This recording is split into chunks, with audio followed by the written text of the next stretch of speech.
everyone, and welcome to the Let's Talk Wrestling podcast reviews Lucha Underground.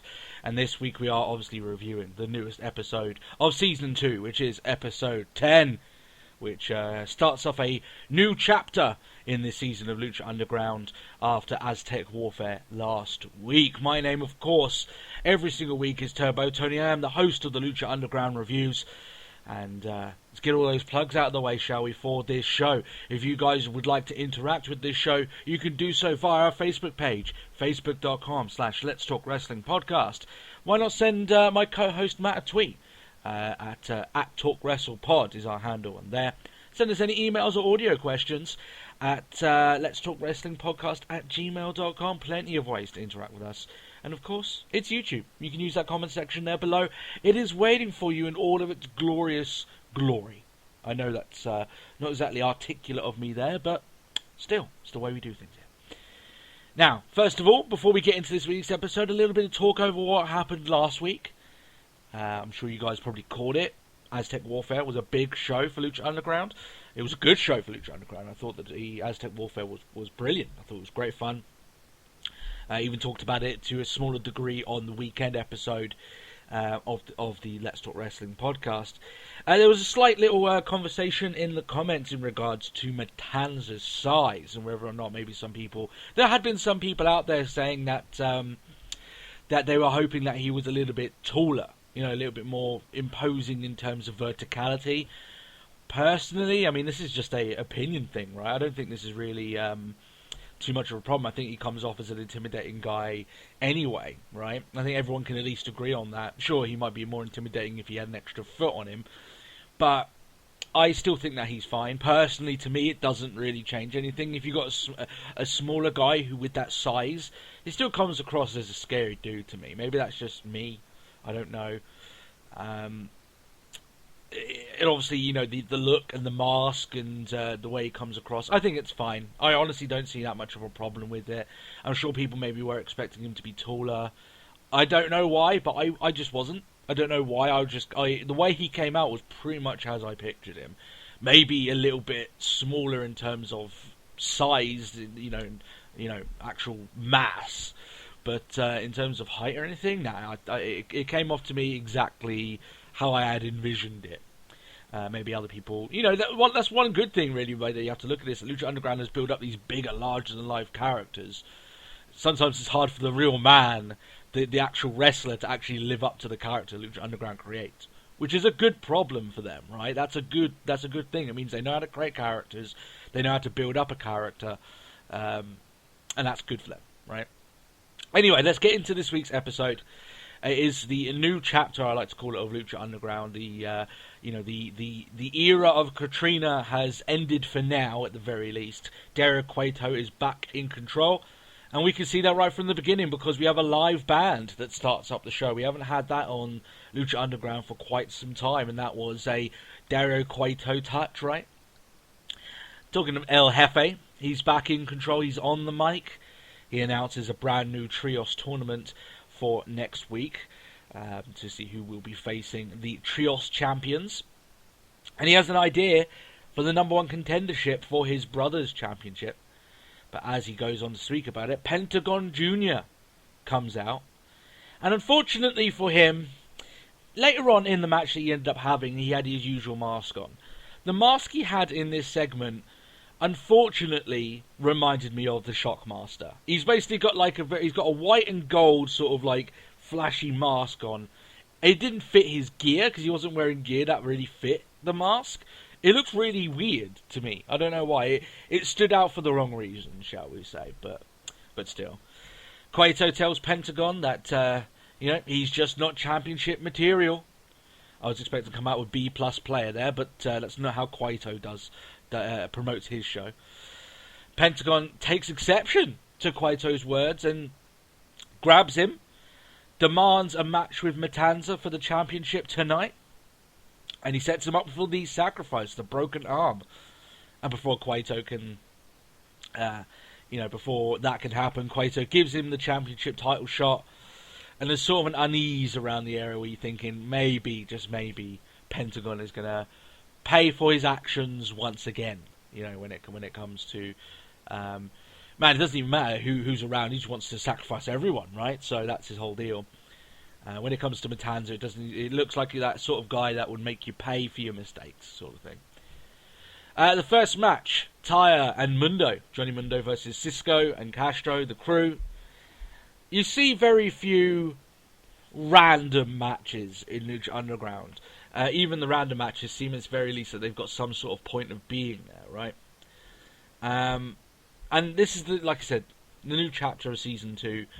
They have to have a few of these matches so they can kind of birth stories out of them, right? Or continue stories in this sense.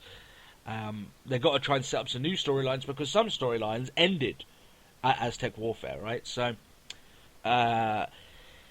this match, however, doesn't last too long. It's not particularly good. It's slow, which isn't really up to key with Lucha Underground sort of MO.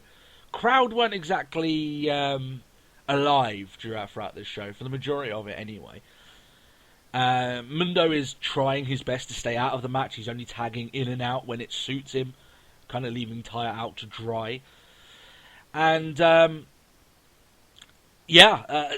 not really much else to say here. Taya gets the majority of the in-ring work in this match, and taking a lot of hits from Mundo, which is basically what she's done since she came in, right? Cage makes his way down. Mundo obviously then he's got no intention of fighting Cage. He leaves Taya, who gets double teamed by the crew, and they get beaten. And throughout this match, you could see that even Taya was getting a little bit pissed off with what Mundo was doing here. So maybe something down the line, they may end up splitting up these two. Maybe it was only a small thing down the line. Maybe that's a rivalry they want down the line anyway. Maybe Taya just decides, well, to hell with it. I don't want any part of this crap, right? So maybe that's something they go down there. I hope that they have this match soon, because I'd like Cage to move on to something a little bit different. Personally, they've been having their rivalry since almost week 1. So it would be nice for them to maybe move on to something a little bit different from now on there. Have their match and go from there. I just think Cage has got something. Both of these guys are great and they work well together. But I get the feeling that a new storyline's kind of in the hunt for them. That's my opinion anyway. Marty the Moth is reading a book about his family history. Apparently the Moths are a tribe and they're rich. So there's that. To defend their riches, the Mariposa was their defense against anyone who tried to take their fortune away from them, and he's explaining this when he's got a pipe in his mouth, trying his best to play a crazy guy, playing a guy with at least some culture and esteem, but obviously it comes across that way. Then it reveals that there are only blank pages in Marty's book, revealing that once and for all that he's just one crazy ass dude. And, well, I guess we already knew that, really, considering all the thing, him flapping and all that crap. But, he's definitely off kilter. He's certainly not, he's not all there. He's a few pies short of a picnic, and, all the bells and whistles aren't exactly attached there. So, the Mariposa is the real big problem with this rivalry. She's the main person. She's the main ass kicker of the group. He's just kind of there and enjoying it, sort of thing. Cueto is back in his office, reeling from the assault that he had earlier on. Katrina Undertakers into the office and tells him that death will come for Matanza. And of course, by death, she means Mil Muertes, and that is a match that I definitely want to be seeing. Cueto says Matanza doesn't fear death, and Cueto tries to form a line and says, you know what, we have the same enemies. We should be working together, at very least at the beginning, right, to wipe them out. But Katrina's got no time for that. She says that eventually she's going to take the temple back. And like we said, Katrina can't go away. We still need that Ivelisse match, which is was even more teased over the course of this week. So they are still carrying on with Katrina, and I'm glad they are, because she was such a huge part of the first 9 episodes of this show, and Cueto wasn't around at all. So I'm quite glad that at least keeping that around. I think Mil, we're not going to see Mil for a little while. It makes sense, to be honest. And they can bring him back when it's the right time for him to go back after his championship. That Matanza Mil match, that is the money match. That is a big match right there. So Ivelisse and Helico, Son of Havoc, versus the Disciples of Death for the Trios Championships, the rematch. Maybe I didn't catch it specifically, but as I was watching this match, I'm sure I must have missed it. I'm sure it's my own fault. But when Ivelisse gets hit by Katrina and then she gets pinned, I thought it was over. I thought, oh, wow, they're switching the titles already? Wow, that doesn't sit too well with me. And then I realised that it's an elimination match. So either it's me being stupid, or they didn't reference it at all. It's more than likely me being stupid and missing it, to be honest. Talking of that Katrina Ivelisse fight is something that they've been teasing for a while. Looking at the other side of the coin, because Katrina, yes, she could take bumps, but she hasn't worked any matches, right? Well, at least not for a while. And not in Lucha Underground anyway, right? So if they are... People might be saying, oh, well, a match is definitely what they're building up to. And that's what I believe they are, right? But, that being said, it could just be a thing where like Phoenix and Mil Muertes are always going to get in each other's way, right? They're always not going to like each other. They're always going to try and stop each other, even if they're not involved in a feud with each other at that time, right? They just don't like each other. It might just be like that with these guys. It might just be Ivelisse and Katrina. They may not ever wrestle, but if they enjoy stopping each other, they enjoy hurting each other, right? So that may just be like, it might be just a constant feud that never ends, right? So that might be something else that they go with. I do think they're leading up to a match, possibly even at Ultima Lucha at the end of the year, end of the season. Who knows? I'm sure. And for people, before I put this out there, I know that they've started actually recording Season 3. I don't want people to put spoilers up, what happens in Season 2, even though you could go out and look it up. Because that kind of gets rid of the problem. That gets rid of the excitement of the show, right? I like guessing where they're going to go. That's the whole point of it, right?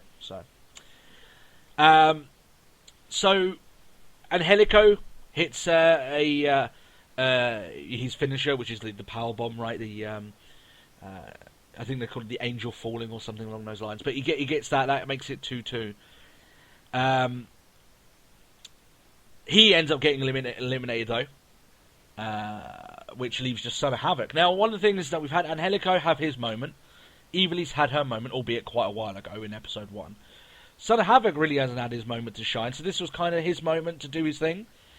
And he hits a springboard stomp, so he springboards off the ropes, stomps onto a guy, then as he jumps off that guy, he stomps onto another guy, so it's like a bang bang goes down there. That's some parkour looking shit right there. That's pretty badass. In fact, it was the first time in this show that I think the fans had really started getting into any of the matches so far. So that evens up the playing field here. Now, just before I go into what happened at the end of this match was a little bit sloppy, which you think shouldn't happen considering the fact that the show is taped, right, and it can be edited. There was a roll-up pin by Ivelisse that looked really bad, and I have to bring it up. I have to take the good and the bad, right? And they looked like the finish that put Angelico out. It looked like it was meant to be a backstabber, but ended up landing forwards with it. Now, either that was their intent, and even if it was, it looked sloppy, or either they completely botched the move. Either way, it didn't come off that well. So, still, the match wasn't a complete disaster by any means, but it was a little bit sloppy. Let's just be honest, okay? Katrina tries to get involved at the end of the match. Ivelisse runs out, clocks her with a kick to the head, so she's, we all know that she's not adverse to taking a few hits here and there. Without their leader and her stone of power, whatever that is, the Disciples of Death are fresh for the taking. Son of Havoc beats the remaining Disciple of Death and retains the Trios Championships. It was an okay match. A bit sloppy, as I said there. Nothing particularly special, but it picked up towards the end. It was what it was. We've certainly seen better matches with these three, but it was an okay match. It was all right. I don't think it'll ever be remembered, but it was okay. It was worth a watch at the very least. Dario Cueto, he's back in his office. He's speaking to the one and only Rey Mysterio. Rey Mysterio is inquiring him about Dragon Azteca, and he reiterates the Dragon Azteca that came into the temple and never came back.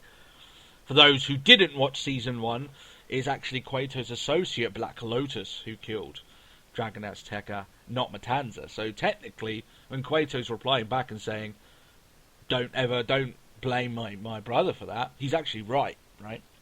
So, I mean, it's semantics, but he is right. So, Cueto basically says, you know what? Well, I want the most famous luchador in the world, Rey Mysterio. And I would agree that in terms of global mainstream appeal, Rey Mysterio probably is, right? I can't think of any that have hit like the American audience at the very least as much as Rey Mysterio, right? Rey Mysterio and Dragon Azteca, he wants them to start wrestling in the temple. He toasts the original Dragon Azteca, and that's the end of this mini segment. But we haven't seen much of Black Lotus yet in this season. There was a little bit of they literally just a small second shot of her standing outside Cueto's office, but that's about it. I'm sure that maybe she'll have a little bit more interaction as things go on. Possibly even the rivalry will be between Dragon Azteca Jr. and Black Lotus. That seems like a pretty decent feud that they could go for there, but still. Cueto. No, not him yet. Just so much Dario Cueto on this show. It's like they've piled together 10 weeks worth and just slapped it here. It's awesome. Mariposa, versus Sexy Star. So yeah, they're having this match here and now. Mac and Marty are ringside. This match is over within about a minute. It really is. Mariposa hits the butterfly effect, which is basically a vertebraker for those who know their wrestling moves. And the actual woman who plays Mariposa, that is her finisher on the indie circuit as well. So that is one of the main things there. Mac tries to help Sexy Star, but ends up getting a similar treatment. And basically the brother and sister team, they're dominant here. Now, I don't mind them having this match because, at the end of the day, they're telling the story that Sexy Star she can't even operate when when you've got Mariposa around. She doesn't come off nearly as scary as someone like Matanza does, but for a psychological storyline, fair enough. You don't actually have to be that scary to believe that this woman was psychologically damaged, right? It's actually Marty comes off way scarier than her, but still. Mac tries to help her. I'm guessing they're going to maybe build up towards maybe a tag team match maybe down the line. The real money here is telling this redemption story about Sexy Star, right? That's the real storyline that I think can be most rewarding. But they have to pull it off well. Those sort of storylines can come off really hokey, especially in Lucha Underground, which at the best of times, and what you accept it for, is a certain level of hokiness. They can still do it. They can still pull it off. Sexy Star hasn't had a great season. She's had only a couple of matches that haven't been particularly fantastic. She hasn't been able to show some of the better qualities of herself that she had in season 1. But maybe they're sacrificing that for the story and the big payoff down the line, which is all well and good as long as the payoff itself is good. You understand where I'm coming from.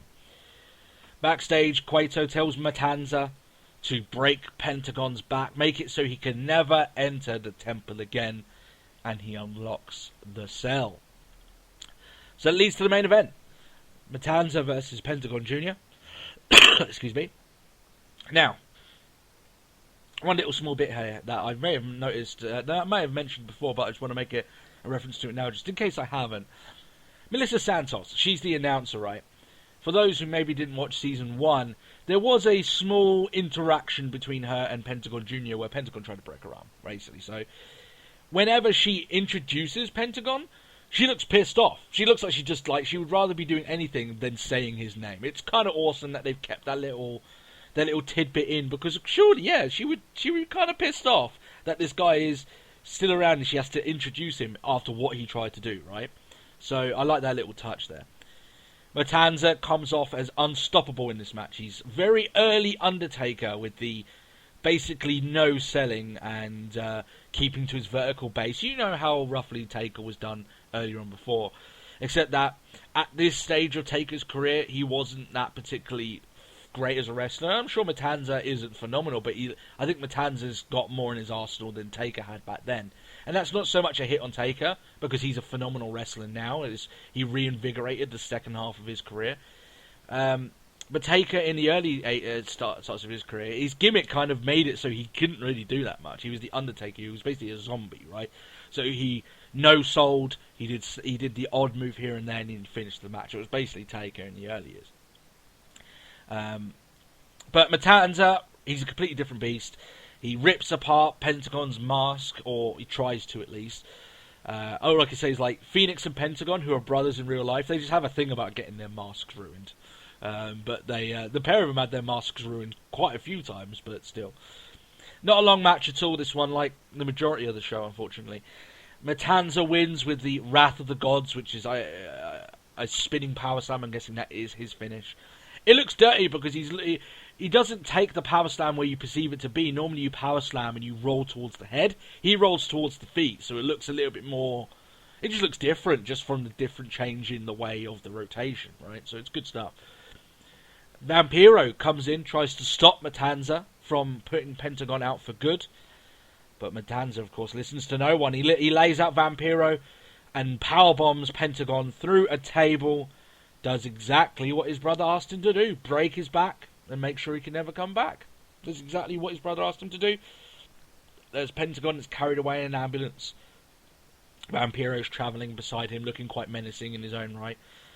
Is this the return of Vampiro, the master? That question comes with a little bit of a caveat of, okay, even if he is, who's taking over commentary duties?